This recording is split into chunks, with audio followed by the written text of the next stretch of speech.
everyone. And welcome back to Hot and Cold Podcast, your favorite college basketball podcast in the world. I'm joined today by my co-host, Connor Locke here. Bryson couldn't make it. We'll get Bryson on soon. He is busy as hell. He's doing his summer job. Get the money. I get it. How you doing today, Connor? Pretty good. Pretty good. Our viewers and listeners don't know. We played some golf today. Connor played damn good. Connor played damn good. I think I played pretty well. Pretty well. We both played pretty well today. You beat me by what? Couple strokes. Two. I think it was two. Yeah. Your back nine. The back nine was good to you. I went crazy on the back nine. But yeah, I mean, you made incredible strides since the last time I played with you, like real golf. Like we went to a par 3 course. It counts, obviously, but that's not, I can't see your improvements. But we played in Bloomington. You just got back into it. You had some struggles. It was rough. You turned it around today. Your little, 180-yard hybrids, fairway seekers, always. I like it. I like it. But before we get into the podcast, let's talk a little bit about our sponsor, Adrenaline Shock. Everybody, you know the drill. Best energy drink on the market. 300 milligrams caffeine. Just go and get your A-Shocks. Just do it for me. And I promise you won't be disappointed. I had an orange freeze earlier. Oh my gosh, to die for. Great. Probably them, that and blue. I change it up like every episode, but like it's like every time I have one, I'm like, ooh, that's one of my favorites. You can't go wrong. You cannot go wrong with an A-Shock. So go ahead and get that. All right, we got a lot of stuff to unpack at the end of this episode.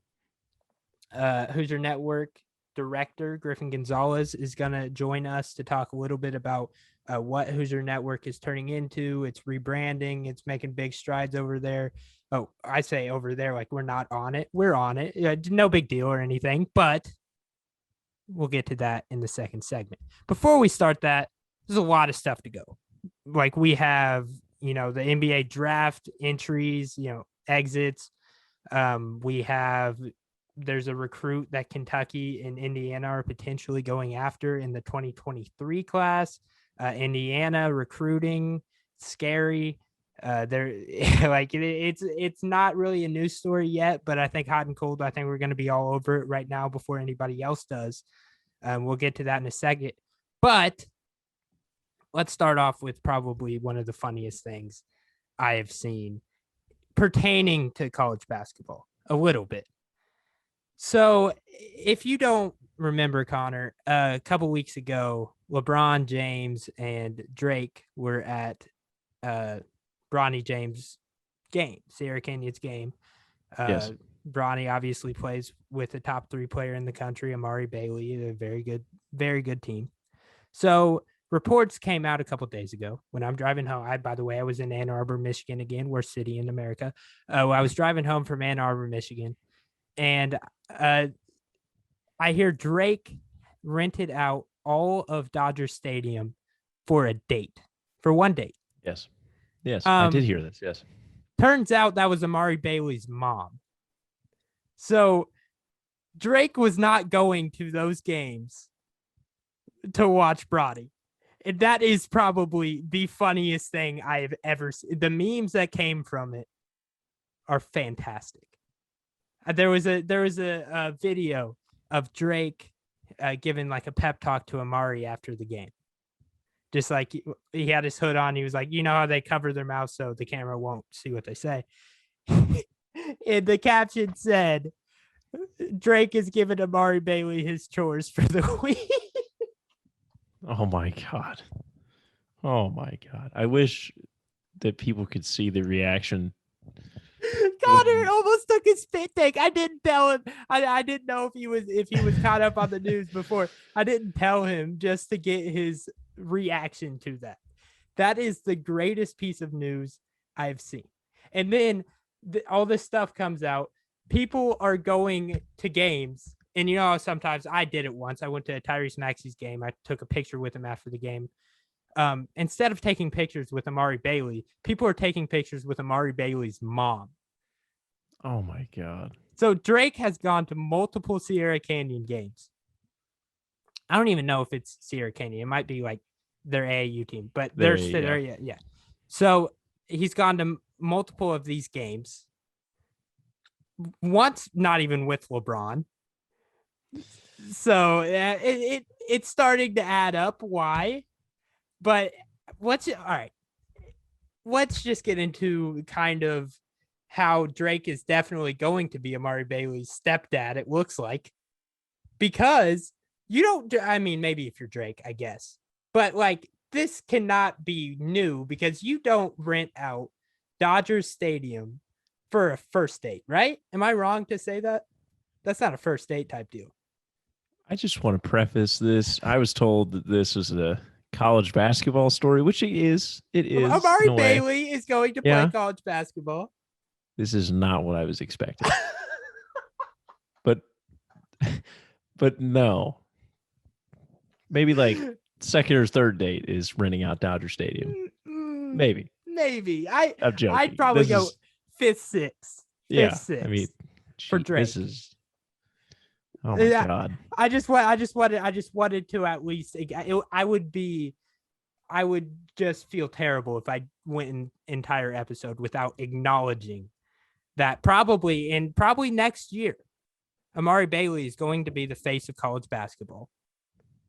And there's not a great chance, but there's a slight chance that Drake is his stepdad.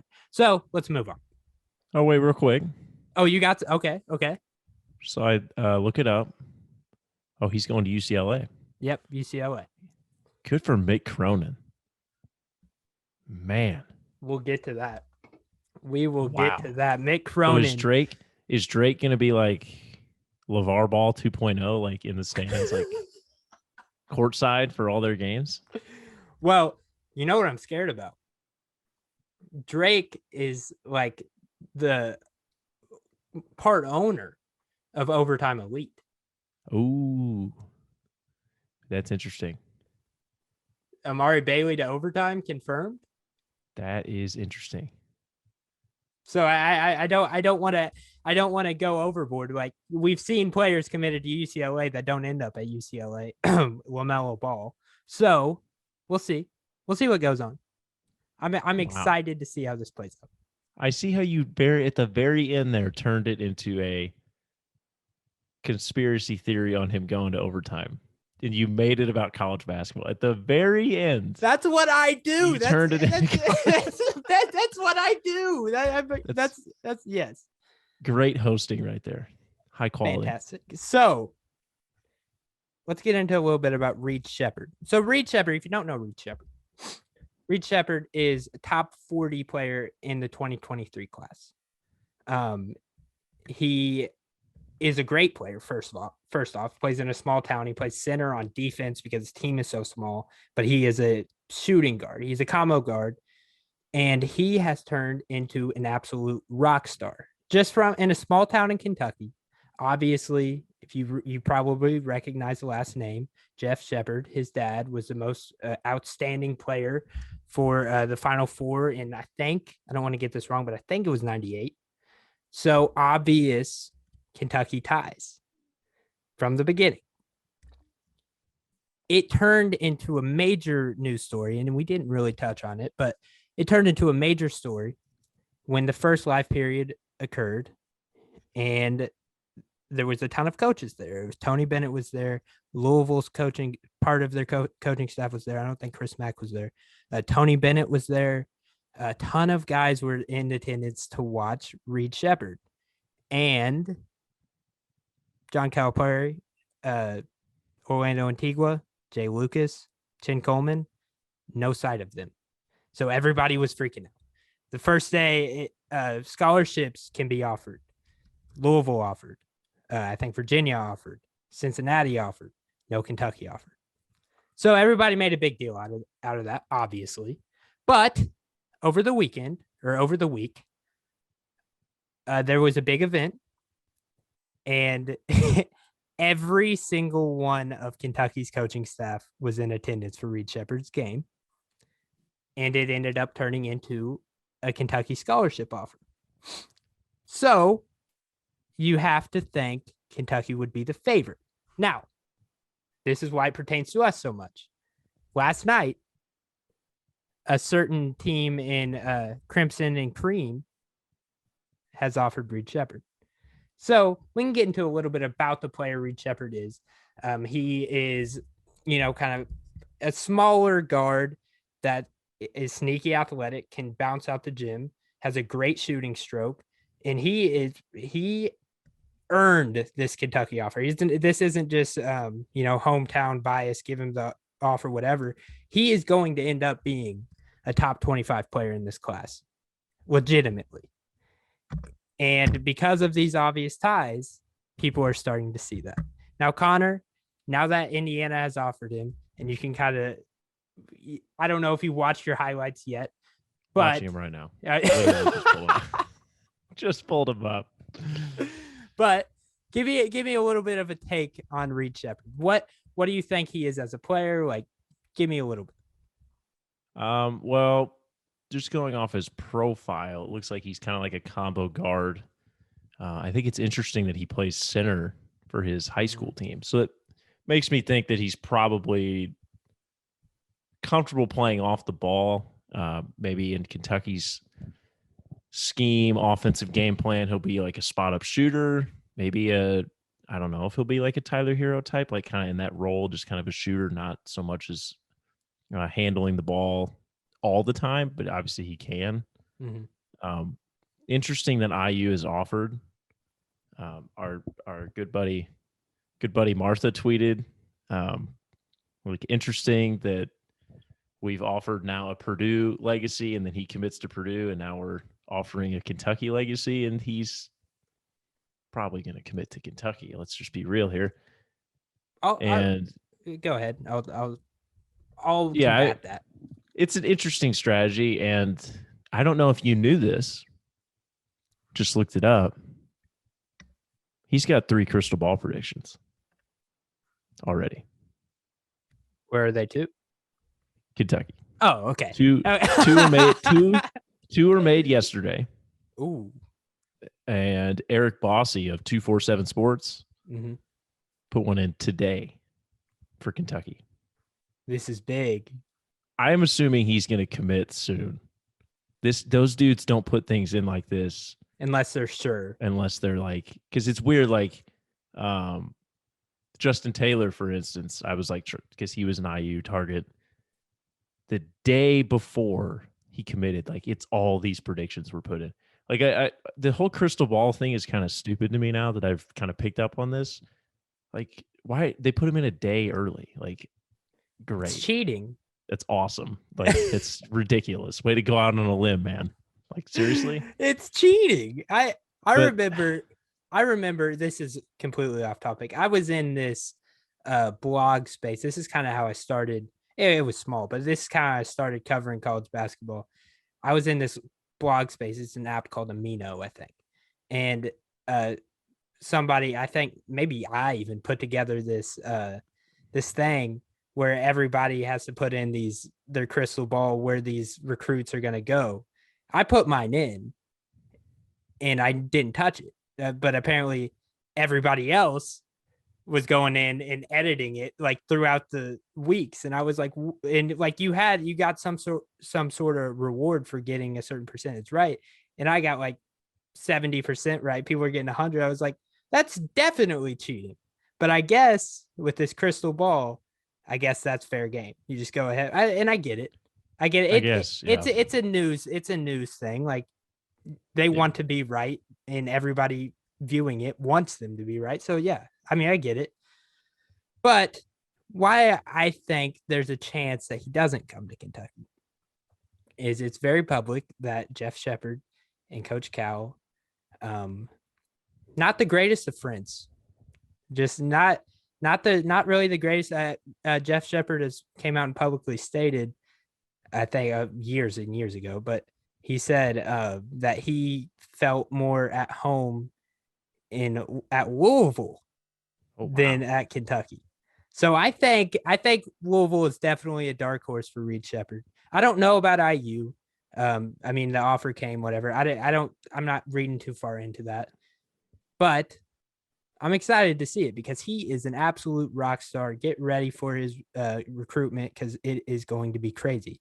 There's a ton of guys in that class that are going to be, their stories are crazy. Like the guy who will probably get the least amount of publicity, DJ Wagner, who's the number one player in the class. But then you got Mikey Williams, Bronny James, Reed Sheppard. All those guys are going to be rock stars in, the media, social media.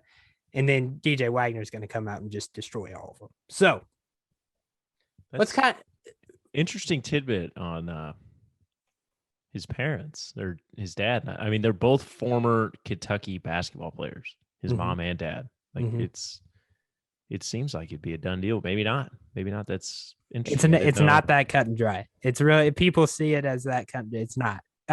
Reed Sheppard or Jeff Sheppard and Calipari have got like a better relationship since then. But I mean that it happened. Well, then maybe these three predictions are just because he got offered yesterday, correct? Or maybe 2 days ago. Maybe that's why these people are just trying to be early and just reading into it. But I find that hard to believe. Like Eric Bossy, like he's pretty plugged in. I feel like if he's putting a high prediction on this, you would think that he knows something, but I don't know. He was offered a day ago. Yes, yesterday. Okay. Whew. But that was big news that they offered him. That was very big news because people didn't know what was going on and why they didn't offer him that very day, the first day. And obviously, I'm all for, doing your research, doing your homework. If you're Kentucky, you have the right to, wait a little bit, wait it out. And they were at that tournament, not just for Reed, but they all congregated, to watch him.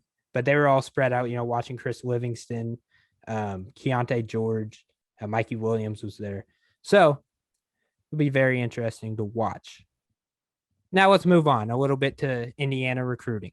So over the past, couple weeks, losing some recruits. Justin Taylor commits to Syracuse. IU was in his top 5. I don't remember. Yesterday, Jalen Washington.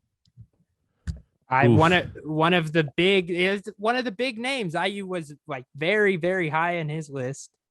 They were plugged in with that recruitment.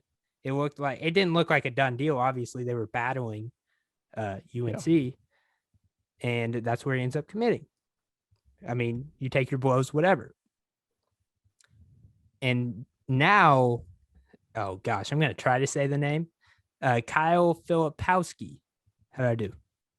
I think it's pretty good. All right, cool. Well, go back to crystal balls, 3 of them for Duke. Yeah. So tell me a little bit about what's going on. Can Mike Woodson actually recruit? Can he recruit? Connor, I need to know.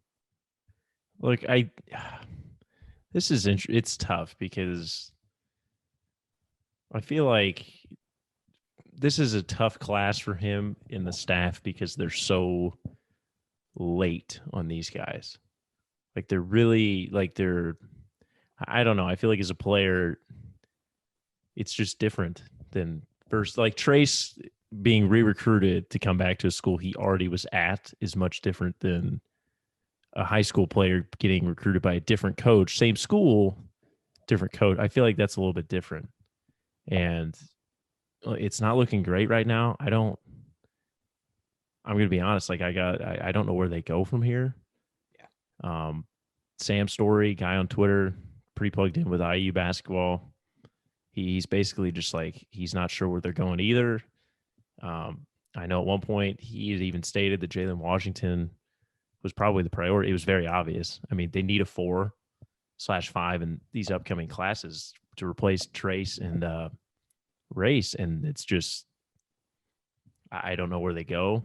And I was getting there's a ton of guards.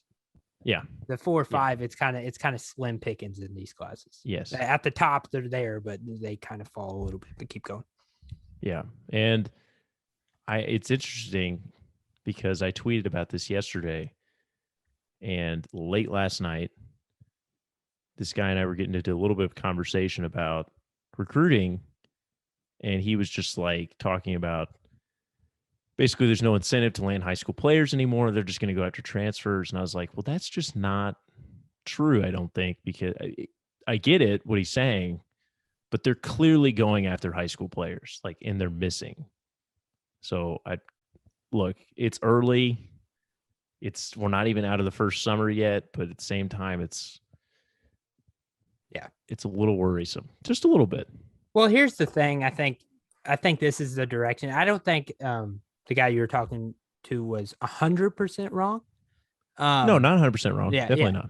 So obviously, Mike Woodson, you start talking to these recruits, 2-3 years ahead of the time, So right now, schools are starting to talk to 2023 kids, but they've been talking to the kids in this 22 class for a year and a half. Yeah. And probably more than that. But it's hard to build that relationship, build that trust like that. Yep. So I think this is the direction they have to go, like, for at least temporarily, because in the transfer portal, you're forced to have, a lot less time interacting. Like, obviously with the tampering rules, there's ways to get by that, but a player won't even know he wants to be out until, the off season. So you have very little time to build that relationship. And that's what Mike Woodson needs. Like, he doesn't have the time. Mike Woodson, he's got better stuff to do. He just doesn't have the time to build up these relationships. He's stalking his prey. He's a lion in the jungle, like Aaron Torres says. But, in all seriousness, he doesn't have the same amount of luxury, that Coach Cowell has, that even Shire and Hubert Davis had by being on staff already. Yes. So they will have to go in that direction for a couple of years. It's not reliable though. It's very new. It's not reliable, and it's tough. Look, it's a little bit alarming to me about Jalen Washington, because that was the big fish. Yeah, that, and in-state kid. And Fife was involved with his recruitment at Michigan State, so there was that connection with the staff at least. And he still went to North Carolina. Like, that is a little concerning. And look, IU should not have to be a transfer hunting. Like, they should not have to hunt for transfers in the spring. Like, that's embarrassing. Yeah. And look, Crean got fired because he didn't recruit the state well, among other things. We'll get to that. You have to recruit the state well. If you want, I get it. There's other players, and bringing in Yasir Rosemont, I feel like there's going to be more Southern connection with recruiting than IU has ever had, probably. Yeah. But at the same time, it's like there are players in the state that should be priorities. Jalen Washington was one of them, and they did miss. So, yeah, it was a definite miss, because you don't end up on, you don't end up that close if you gave up on it. Like, it wasn't one of those recruitments that they gave up on. It's not like they saw UNC, so they backed out. No, they were going hard. So it'll be interesting, because here's the difference between, North Carolina may be a little bit different, but definitely Kentucky and Indiana. Kentucky can go national, obviously, because of Cal, but Indiana is a great basketball state. Like, that kids that come out of Indiana in high school, I'd argue that's a top 5 state for kids in high school basketball. So you have to hit on those when you're in those type of states. Same thing with like New York. Like, if you're a good team in New York, you want to try to get all the talent you can. California, Amari Bailey, we just talked about him. He committed to UCLA. It's going to be tough. It's going to be tough for Mike Woodson until this 2023 class, where I think he'll be able to flex his muscles a little bit. Like, that's the class you have to, like, 2023, 2024. Like, if things continue to, if they continue to struggle, then it's like, well, okay, we've got issues here. Mm-hmm. I don't think it's an easy job either. Like I know that's been said before. Like it's IU. How can you not recruit? Like I don't think it's an easy job, but at the same time, like they do have the resources. They do. Like it's hard, but you should be able to get guys. You are Indiana. That's true. And you should be able to sell that to an Indiana kid. But absolutely. Let's move on a little bit more national. I know that kind of brought you down a little bit. Really, yeah. I was upset yesterday. If you can't tell. Yeah, I mean, I get it. Like when you put that much stock into a kid, we were talking to Jake Weingarten about that months ago, about him and AJ Casey. You lose out on both. That's not good. It's really not good. I mean, yeah, and Filipowski was going to be another one. Like it was, those were the three dudes, and they're probably going to lose out on all three of them. Yeah. Well, now they're gonna be going hard after Filipowski. Might be a little too late. Yeah. Yep. So, all right, let's move on in a little more national sense. So if on Saturday or Wednesday, I keep getting my days wrong. Wednesday, it was the deadline for people that have entered the NBA draft to back out. We saw some interesting returnees. Most notably, the guy we call the first round pick. We were probably just a year early. That's no big deal. We were just a year early. Johnny Juzang, he's back. He's back on UCLA. Still think he was first round pick, by the way. Yeah. Someone would have taken him. Apparently he had a bad combine. Apparently, yeah, I think that's why he just didn't rise. I just thought I thought he just showed enough in the tournament. He should have backed out of the combine. He shouldn't even have went. Right. I thought he showed enough in the tournament. He was kind of like that Emmanuel Quickly type deal. He showed enough. He didn't have to really impress. He showed that he is a dog, and he has the size. But he backs out, and Torres said this. I'm not saying it, but I agree. He is now the face of college basketball. Oof. Johnny Juzang may be the face of college basketball, which, by the way, breaks my heart. This is such a broken heart episode. Really is. This is sad. Kentucky transfer leaves to UCLA and now is the face of college basketball when he couldn't even get off the bench at Kentucky. It's sad. It's really sad. But he comes back. Max Asmus, who was projected by many people to be a first-round pick. Early on, yeah. Wild. Back at Oral Roberts, which kind of sucks for him. Because I don't know, maybe he wanted to stay at Oral Roberts. I'm not saying there's anything wrong with it, but it's obviously a tiny school. Or not tiny, they're just not a prolific program. So he couldn't enter the transfer portal because the deadline is passed. Yep. And it's if he wanted to, it's kind of his fault because he waited till the very last day to make his decision. But his buddy, still in the transfer portal, has also came back to college basketball, Kevin O'Banner. Can we get a list to 10 today? To 10. You see that? Did you see that? No, I did not. But just happened. I can read the schools off if you would like. Okay, let's hear it. Hold on. Got to find it now. Great radio. Had it. Lost it. Here, all right, here we go. Oh, you got it. Arizona, Oklahoma, Florida, Texas Tech, Creighton, Maryland, Illinois, Arkansas, Texas A&M, and Alabama. Those are the 10. So I was about to say that he could come back to Oral Roberts. I guess that's not even an option now. I guess he's just not listening. I guess he does not want, yes. Either he's not listing them because it's like they're obvious, like he could go back there, but it seems like. Well, he erased the Oral Roberts off the jersey in the looking picture. Like he wants to go somewhere else. Looking like he wants to leave. And like we said in the last podcast, I think it's going to be Arkansas. I don't know why. He just kind of fits that Arkansas mold. Oh, yeah. So he's back. Jaden Shackelford, who we didn't even mention, entered the portal. Crazy. Back. Alabama's leading scorer. I think Oklahoma is one of his options, which they would be nice. Oklahoma getting the Groves brothers. The Groves brothers, they could get O'Banner and Shackelford. Contender. Did IU hire the wrong coach and not hire Porter? No, I'm just joking. Let's not start that. Oh God, no. But I mean, Georgia wasn't on that list, sadly. Oh gosh, I know. No big deal. So he's back. Kofi Coburn comes back from the draft. And still in the transfer portal. I think the only 2 teams listed. He's in the transfer portal. He talks to Jonathan Givney, says, "All right, I'm staying in college." And he asked what his finalists are. He's like, "I don't really know."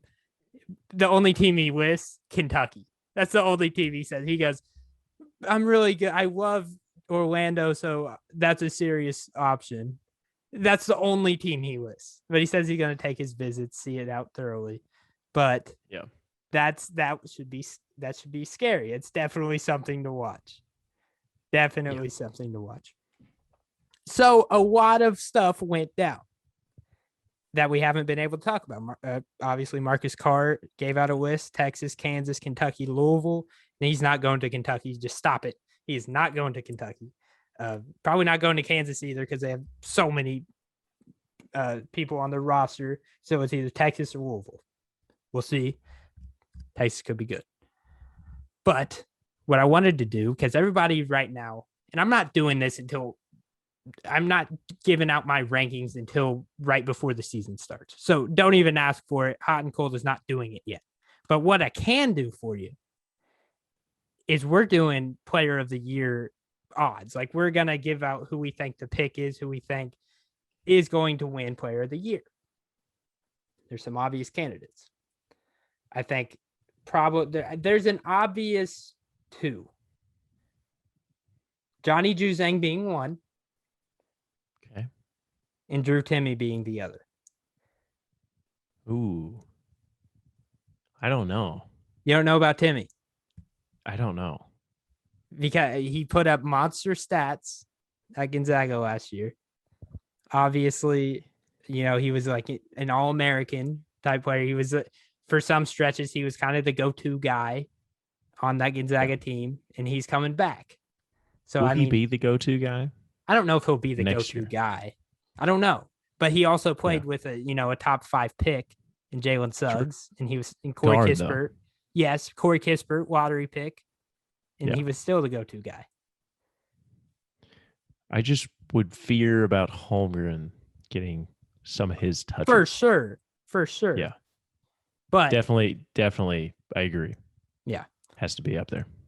And then you get into the next tier. Okay. This is the kind of the list I put together, and I'm just going to let you say yay or nay. The next tier is the freshmen. Paulo and Chet. Those are gonna be the superstars. Yeah. Like those are gonna be the guys that pull in the ESPN ratings. Everybody's tuning in to watch them because they're gonna be NBA superstars. And Jalen Duren would join that conversation if he decides to go in the college route. Yes. And then I got 3 sleepers. 3 of them. Okay. Max Asmus is one of them. Wow. I think, hear me out. At Oral Roberts? Hear me out. I think he's going to be I think he's going to be what Jimmer Fredette was. Ooh, at BYU. Okay. I think he's going to be put up a those good types team, of stats. They had a good team. They did. Which is hard because I made this list assuming that Oral Roberts was still on O'Banner's list. Yeah. And I'm assuming they're not out like completely. Like he spent years there. I'm assuming Asmus coming back, he's gonna recruit him hard back there. And so why not? I mean, they went to the Sweet 16 together. Just run it back. Presumably they'll be better as a team, so why not? But I think he'll put up like Jimmer stats. I'm not saying he'll win it off of wins, but if there's somebody putting up 30 in 12 in college, it's going to be hard not to have them at least like first team All-American. Yeah. Next is Hunter Dickinson.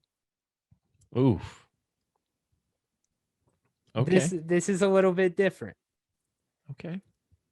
I don't know. He plays for Michigan, so it was really hard for me to put him there. And I know because Ann Arbor's the worst city in America, it's really hard for me to give Michigan a lot of credit. But he is coming back, one of the superstars from last year, one of the best big men in the country, stats-wise. And he's coming back to the NCAA. He's going to be a bona fide All-American, definitely preseason. And I think he'll have a chance at it. And then I gave you one because you said it when I introduced you to the topic. I put Trace.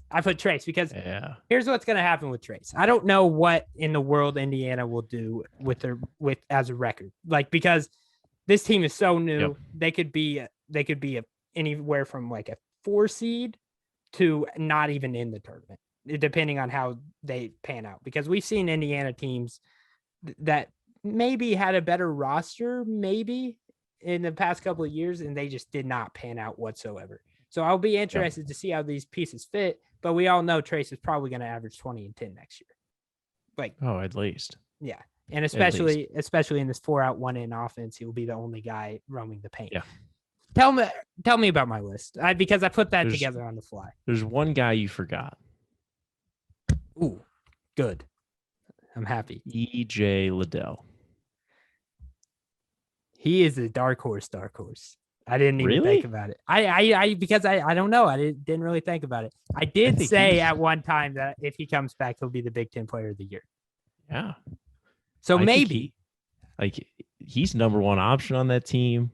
Mm-hmm. He's going to get the majority of the shots. The offense is going to run through him without Dwayne, which they did get a transfer. Mm-hmm. Can't think of his name right now, but he was 17 points per game, I think. So they have some scoring coming in to replace Dwayne Washington, but Liddell, I feel like he'll be the number one option. His skill set is better than Trace's, if we're gonna be honest. Yeah, for sure. And he shoots threes, so his stats are gonna be better, potentially. So I think he could very easily win Big Ten Player of the Year. Yeah. If you win Big Ten Player of the Year, you're like automatically in the discussion. You're in the National Player of the Year. So yeah, for sure. No, and that's my bad for not listing him, but that's very, very good, because EJ Liddell, he has as good a chance as anybody. I think it'll be him or Hunter Dickinson to win that award. And maybe Trace. I think it's those three. I think it's those three. And it's weird. The Big Ten Player of the Year, it's gone through the big men. Yes. Past couple of years, it's gone through the big Makes sense. I get the Big Ten. I feel like the Big Ten's got that reputation. Yeah. Of just bully ball. We're playing 80s basketball. And that's why it didn't work in the tournament, because it's to be fair, old fashioned. Yeah. If Kofi goes back to Illinois, he's in the discussion. I think he's in discussion too. It's gonna be. He's not gonna win at Kentucky. He will if he goes to Kentucky. Not. Absolutely not. He won't be in all. He just won't have the stats. I mean, he'll have the impact. At Illinois, though, Illinois, he elevates that team to top 25. Oh, yeah.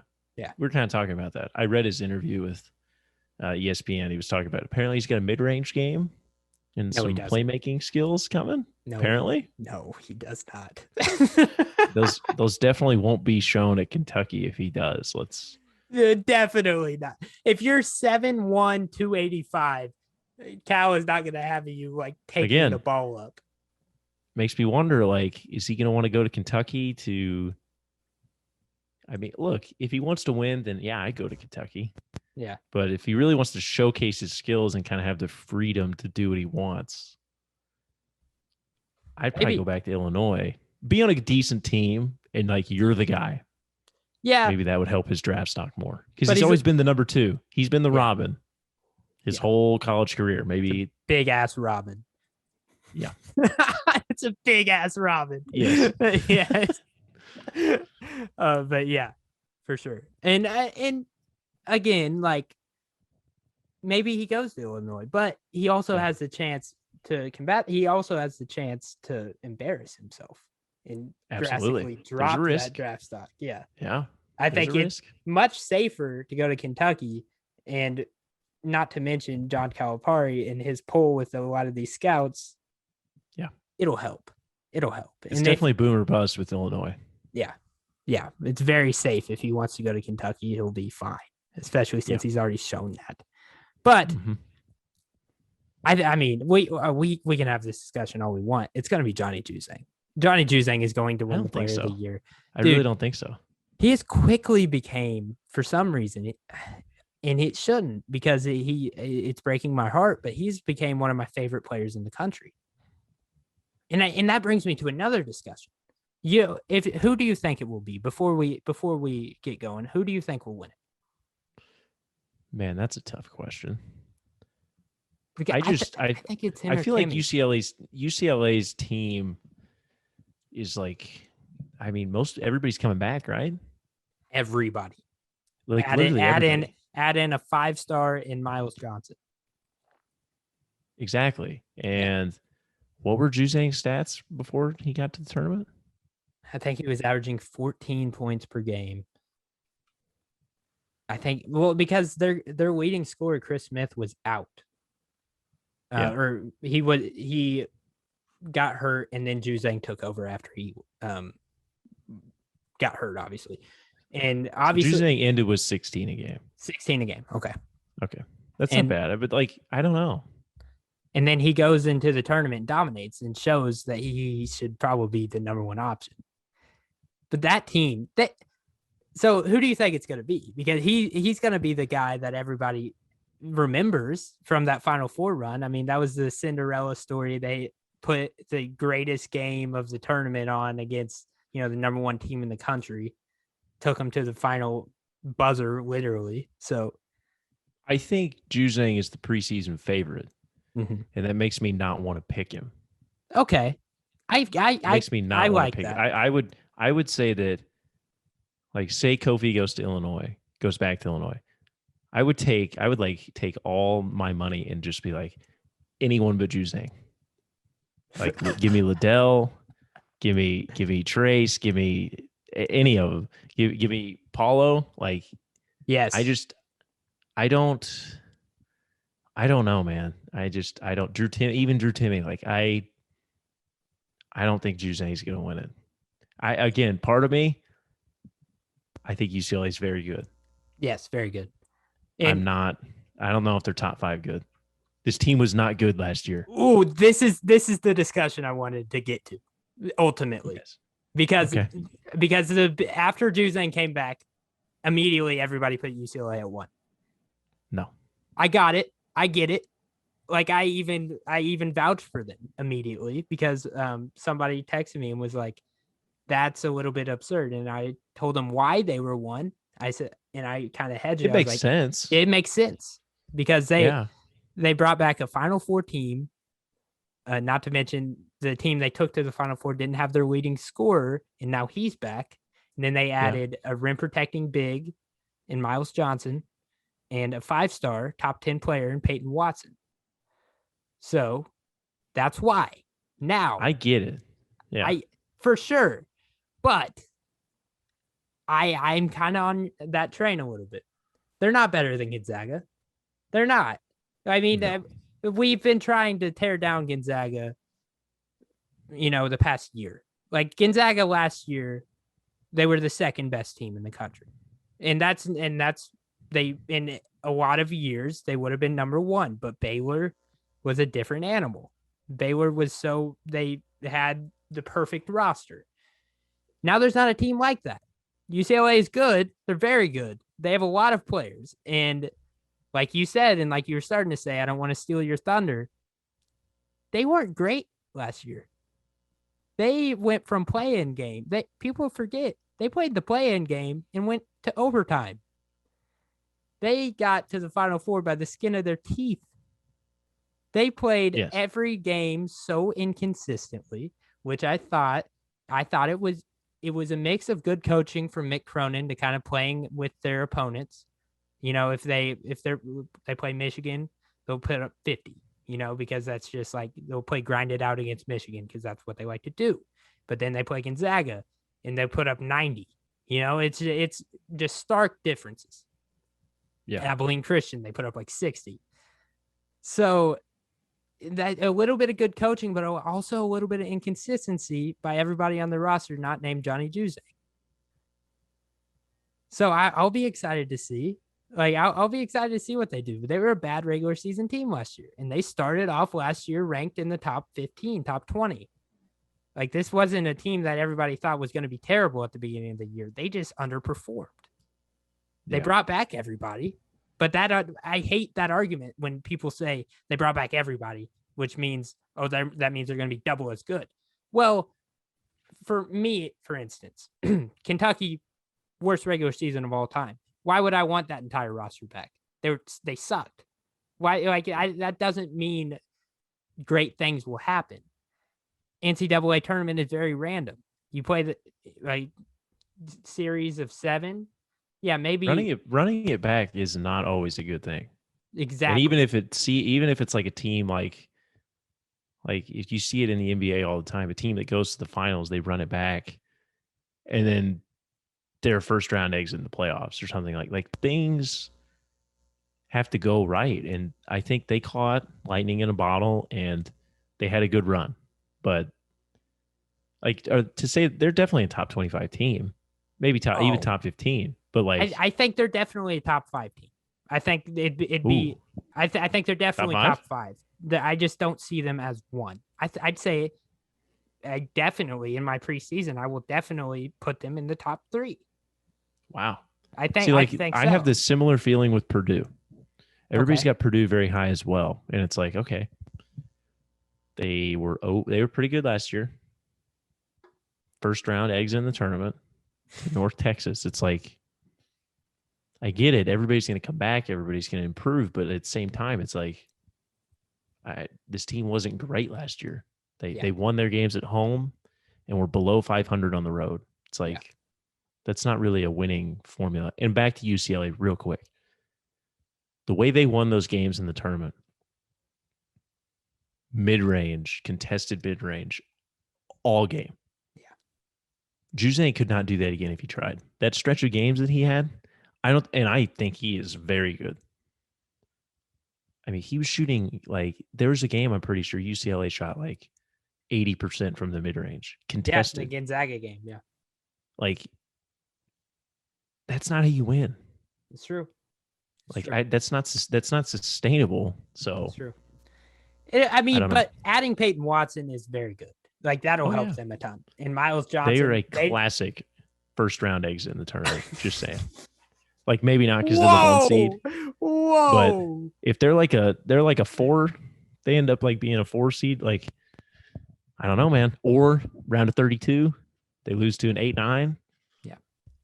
I could see it. All right. I'll say this before we get to Griffin. I don't agree with that just because of how deep their roster is. I need Bryson on because Bryson and I are on the same page on this. Yeah, does Bryson have the same opinion on UCLA? If Bryson listens to this, he's gonna be nodding his head. Okay. Yep. Okay. I agree. But I'm just saying. We need to talk to him about this. I'm just saying. There's a ton of guys we haven't even mentioned on the team, that are gonna be great players. So a first round exit is a crazy thing for you to say. I'm just saying. Okay, depending on the seeding, I said I know. They're not losing to an early exit is what I meant. An early exit, that's a bold thing to say. Okay, well now we're gonna get to Griffin. Thank you guys for listening, Connor. Thank you for joining me. I'm really excited for this interview, and love you guys. And now we'd like to welcome on our good buddy and the director of the Hoosier Network, Griffin Gonzalez. How are we doing today? We're good, guys. It's been a busy 48 hours. It's been mind-blowing to me, just the response rate. But we're doing well. We're having a blast, and it's been a fun few days to be part of the Hoosier Network.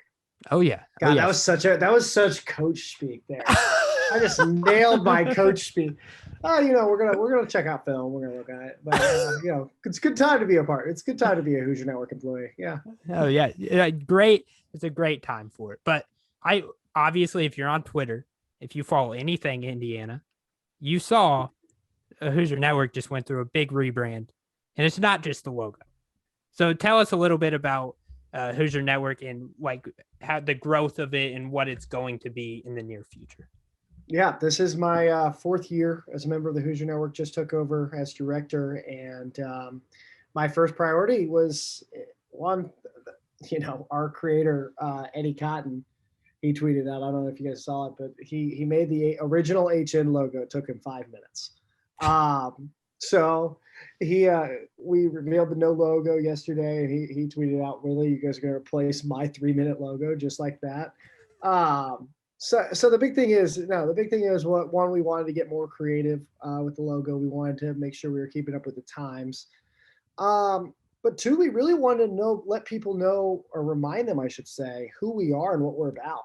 And the big thing is, for me, is getting back, after a pandemic year where not only sports was weird, but sports coverage was extremely weird. We're still doing press conferences on Zoom. I was like, we need to get back to our mission statement of providing a new perspective, and a deeper perspective at that. And I think we're really close to doing that. And when I look at the team we have this year, the reporters we have, the podcast like this one that we have, I mean, we are, I'm going to say it. We're deeper than Mike Woodson's Hoosiers bench right now. Okay. We are stacked. And when I say Mike Woodson, I actually mean Matt Painter's bench, because that bench is insane. But anyway, bottom line is, we don't want to talk about that. We're on the Hoosier Network. We can't talk about Matt Painter's bench. Exactly. No, in all seriousness though, we got so much talent, and not only that, so much of that talent is so excited to get started.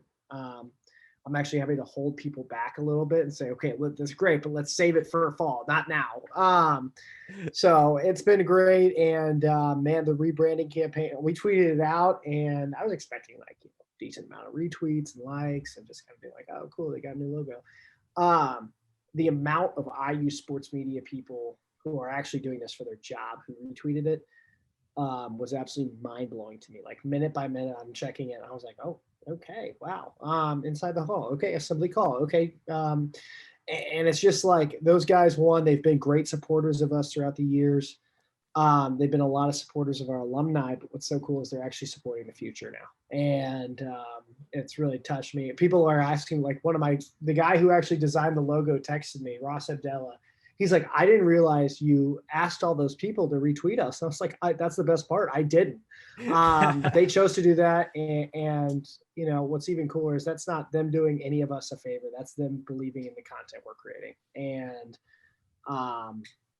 it's awesome, and I can't be thankful enough for that. And it's so great to, this, at the end of the day, this is an educational thing. We want people to learn how media works in the real world.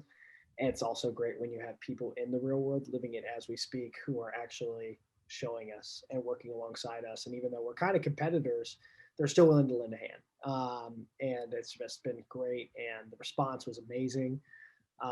We actually got 600 new Twitter follows in 24 hours because of the campaign. Wow, it's amazing. So it's absolutely insane.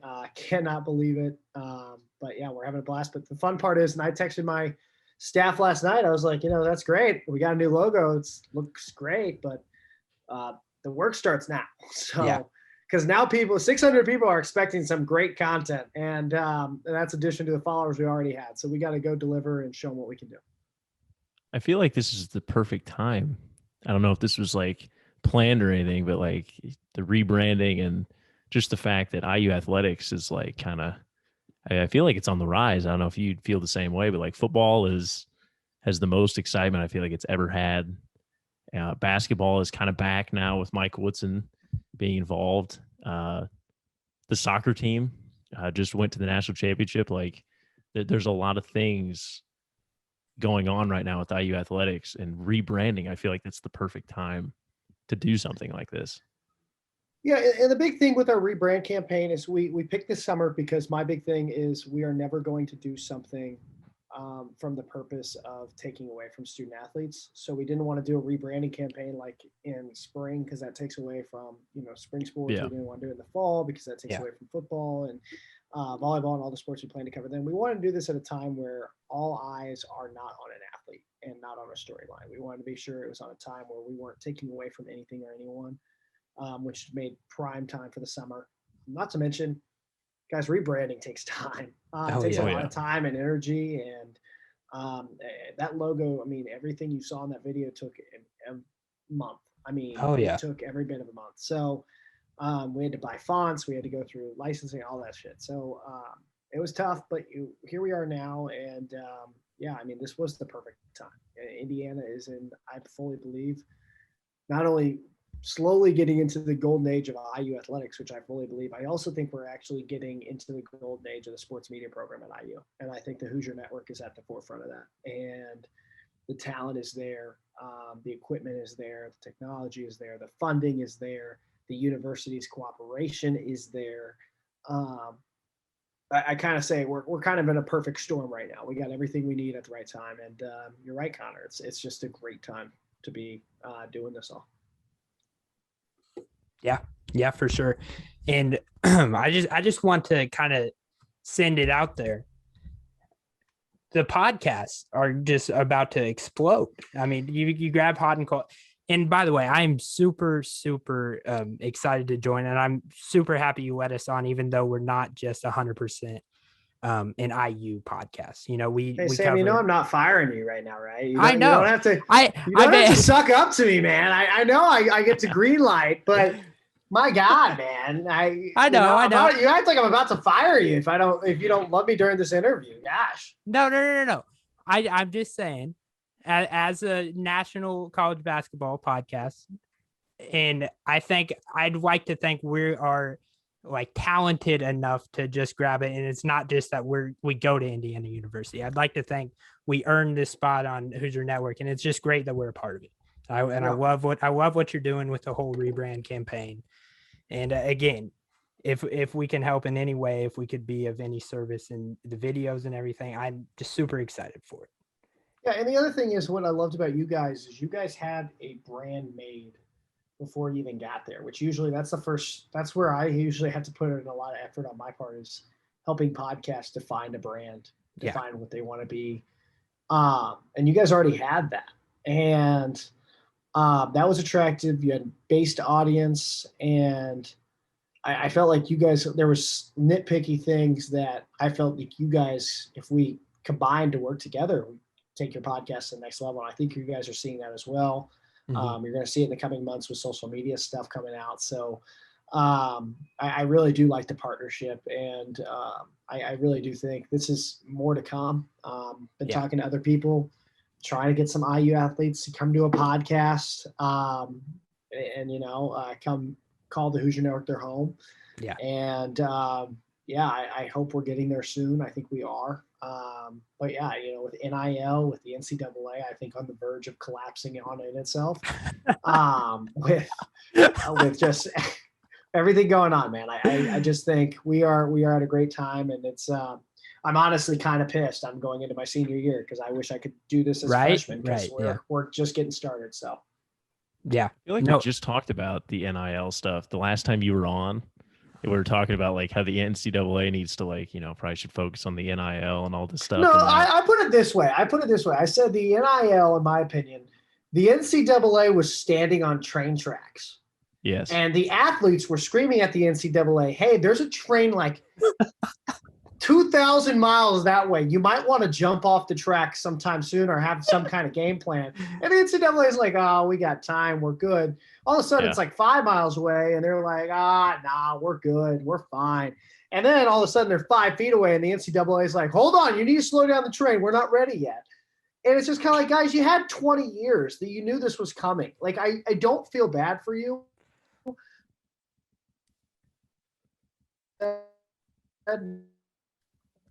Like the actual thing about the NCAA, where he sat him down and just said, you guys suck, basically.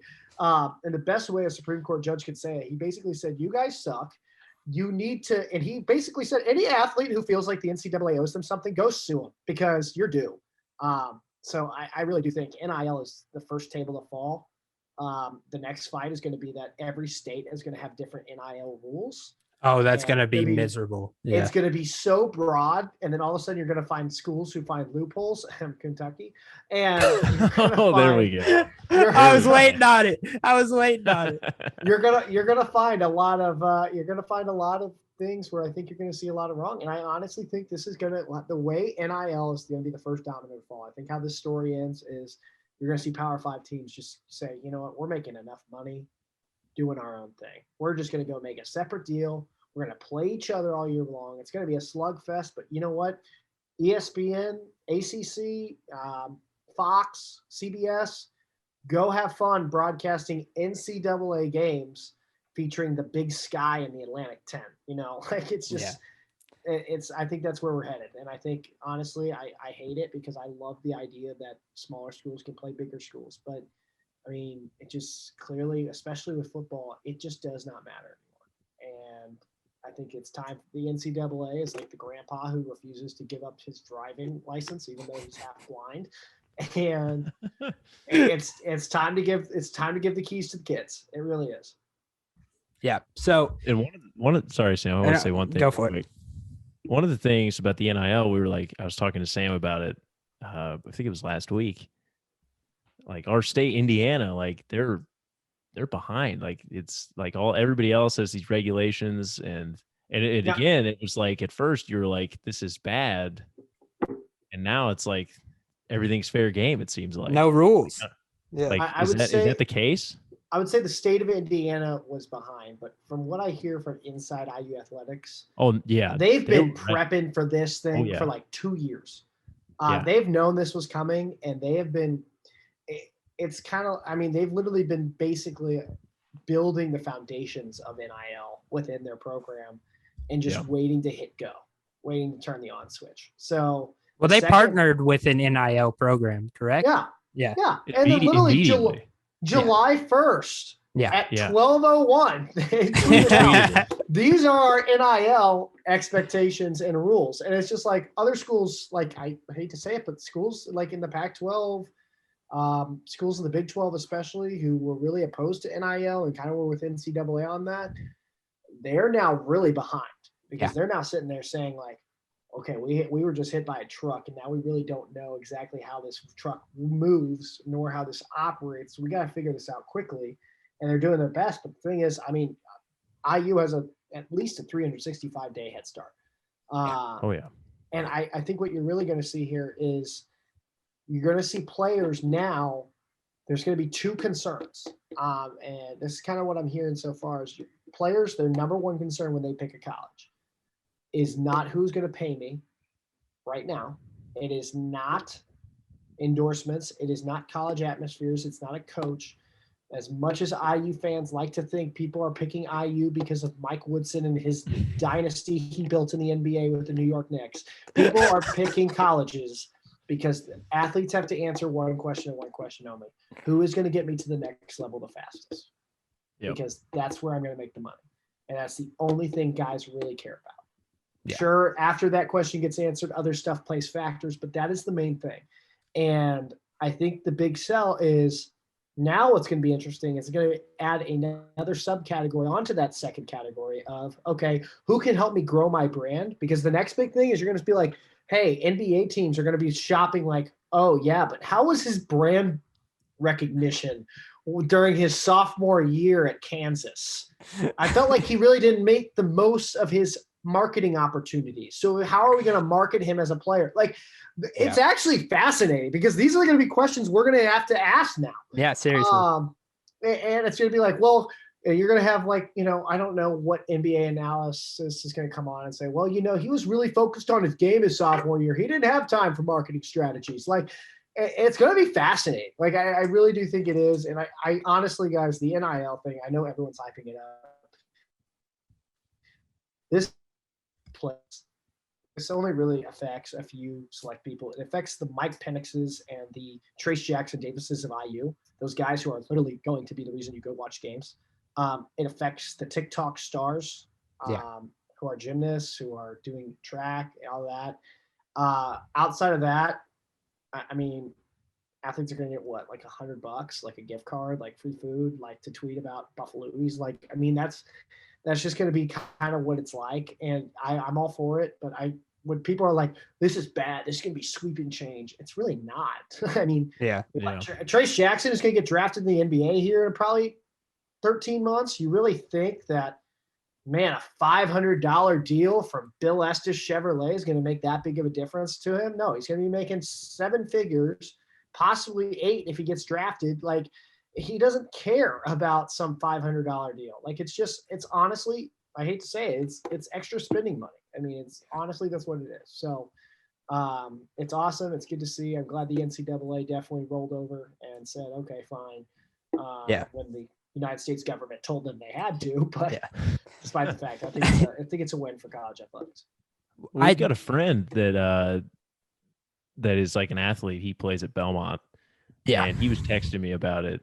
And he was like, even for the smallest of deal, like if he like gets a free shirt or something, he's got to fill out like so many things and report that he is like has a deal with like this company or whatever. And it was like he was like, it's almost like they made it so difficult that it's like not these small deals, they're like not even worth it. Like it's just not even. Gosh. Yeah. So I thought that was interesting. You pay a $5 cover, you get a free shirt. So we're just gonna make athletes sign that now. Like it's just man, they're making it hell. Like I just hate to say it, they are, and I get it, they have to because you have the Kentuckys of the world who like to come in and bend rules, which I think they can. I love this. There's two. But they were literally saying they've already had an issue in Miami because now there is there's a booster in Miami who is now offered to give every player on the Miami football team $500 a month. Yeah, a literal salary. Every player. A literal salary to go play football at the University of Miami. That's where I think we have issues. And I think that's where it's going to get interesting. But I'm rambling, so I apologize. But no, I want to go back a little bit. I think I could listen to an hour of Griffin Gonzalez giving hypotheticals and just name dropping Bloomington dealerships, restaurants, stores, just anything possible, because that was entertaining to listen to. I can't wait for that. I tweeted it out the second NIL was released. I cannot wait for the first IU basketball player in an Andy Moore commercial, because Andy Moore is a trustee at IU. So he's got heavy pull at IU. I bet he is just chomping at the bit to get somebody in a car commercial. It's going to be like, here at Andy Moore Chevy, we got lots of selections. And it's going to be like this basketball player who, let's be honest, does not care, is going to come in and be like this new Chevy Malibu starting at $599 a month. And it's going to go back to Andy who's like, this is great. And it's going to be like, this is terrible. And meanwhile, it's going to be like back from timeout, Dan Dockage on the call for IU Michigan State. And it's just going to be electric. I cannot wait for it.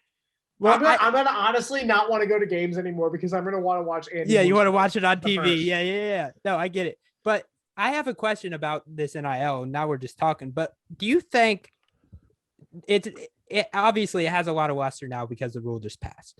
But do you think in a couple of years, like down the line, people are like the deals aren't going to be as big? Like obviously, I think right now there's more deals than there ever will be.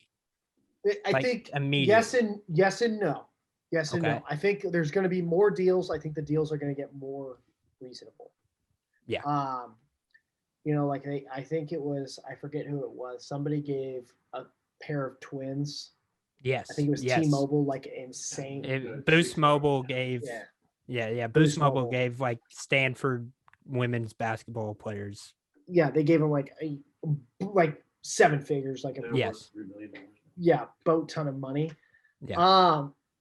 That I think is not going to happen.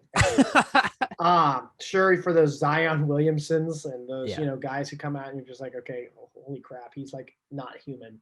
Yeah. For those kind of athletes, absolutely. For the Saquon Barkleys of the world, for the Ezekiel Elliott, yes, you're going to see a lot of that. But for the average top 5 recruit on any given year for college basketball, I just really don't think you're going to see that.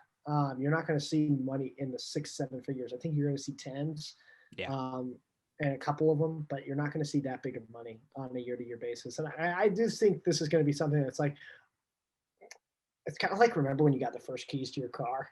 Yeah. And you were so excited to like pick the station and like turn left and like do all that. And then as you get older, now you're driving and you're just kind of like, there's nothing good on. Like I don't know where I'm just driving at this point. Like it's like you're half awake. Like it's not as fun anymore, and I think that's what's going to happen. You're still going to do it because it's like just the ordinary thing to do, but it's going to be different. But yeah, I saw like something like football players are now charging like $500 to play COD with them for an hour. Yeah. Yeah. Why would you? Penix, Why would that Penix's rate? His is 500. I'm not saying names, but I'm just like, why would you ever go to class ever again? I'm like, I'm not going to go to class. I'm not going to go to my hour-long lecture today because I can make $500. I mean, if I skip one class through my Monday classes, I could go buy an iPad. Like, I'll buy master class and I'll learn it in 3 weeks. I just think it's going to be interesting how that plays out. So. Well, I think Derek King for Miami, his rate was like $1,500. Jeez. I was like, what are you paying to do? Like, he has to make money because he's not going to make it in the NFL. So yeah, that's true. Well, he has a salary on Miami's football team. Yeah. So yeah, it'll be interesting. The cameo is the big one. People are just charging $60 for a 30-second video of them talking into a phone. Did you guys know I want to Mike get a Woodson cameo. does that? How much do you think I can charge for my cameo? Like, just realistic. Like, I'm thinking $1. Just to see it. I want my cameo to be the cheapest available cameo. So people just buy it out of like thing. People won't even know who I am, like in South Dakota, and they'll be like, "Yeah, we bought you this guy." I'll be like, "Hey, Mike, you don't know who I am, but you're just the meme account of cameo." Yeah, I think I'd kill that. I think I'm ready for it. Okay. Well, seriously, that's awesome what you're doing with the Hoosier Network. So excited to be a part of it. I was not sucking up. I was just being thankful, but thanks, Griffin. But seriously, great stuff with the Hoosier Network. Excited to get going.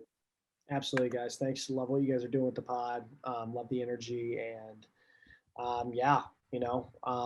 love that you guys are different, and that's why we brought you on. And we're excited for the direction of Hot and Cold. We're also just excited for the direction of the Hoosier Network. We're excited for everything. So can't wait to come back on and I gotta get you one of these shirts. I've completely forgot. Do you want a shirt? I'll get you. I would love a shirt. All right, I got you. I would love a shirt. But anyway, going back before I was rudely interrupted, we're going to talk about that after the podcast when we fire Sam. No, in all seriousness, we love what you guys are doing. We love the direction, and we're excited for Hot and Cold and Hoosier Network moving forward. Yes, sir. Yes, sir. Good talking to you, man. Awesome. Good talking to you guys. We'll talk later. We'll see you.